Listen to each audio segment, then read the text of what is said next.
さんこんにちは。さえみきミュージックチャンネルのさえです。みきです。よろしくお願いします。いつもご視聴ありがとうございます。いつもご視聴ありがとうございます。ありがとうございます。今日はね、音大あるある見てくださってると思うんですけれども、そちらを今日お話ししようかなと思ってます。はい。私たち2人それぞれ違う音大出身でして、結構有名な話なんですけど、さえちゃんの大学は練習室が少ないの？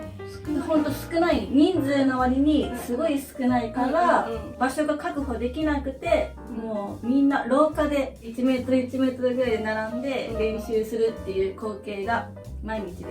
そうなんだよね。私たちの中ではなんかそれが普通だったけど、音大行ったことない方から見ると不思議な異様な光景なのかなって思ってて、なんかこうね、練習室に閉じこもって練習なイメージあるけど、違うんです。それも地下もあるけど、でも地下は高校生の教室なんだよね。だから、夕方ぐらいからは使えるけど、お昼の間は使えない。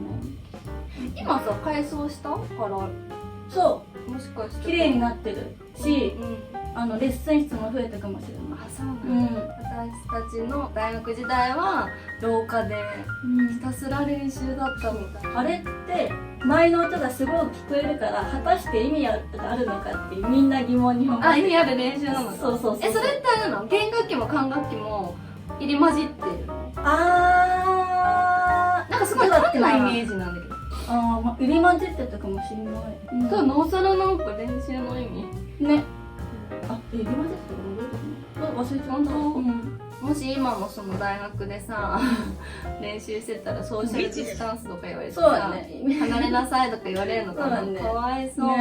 そんなね、異様な光景が日常茶飯、毎日でした。何時まで練習大丈夫だった？私9時。夜？それぐらいかな？それぐらいかな。で、なんか見回りが来て、はい、もう鍵閉めるよーって言われて出る。私の大学はちょうどそのビルになって本当にすぐの台だったんだけど、だからレッスン室は確保結構できて、廊下で練習することはなかったんだけど、結構こう音が漏れるの、練習室なのに隣の音聞こえたりしてて、なんかそれはこう音大なんだなここって思ってた。実感する。そう、すごい実感した。なんか演奏家コースだけの部屋があるの。ここは演奏家コースだけ、使っていいですよって部屋があって、8つぐらい、いや6つぐらいかな、8つか6つぐらいあって、ここはなんか別の一般のコースは借りれない部屋なの。そういうとこもあったから、なんか私は結構練習室に困ったことはなかったかも。その廊下では練習してたの？しょっちゅうしてた。しょっちゅうしてた。反響して自分の音綺麗ってないでしょ？そう、それはあった。それはあった。朝早く行ってレッスン室を確保しないと、予約しないといけないのね。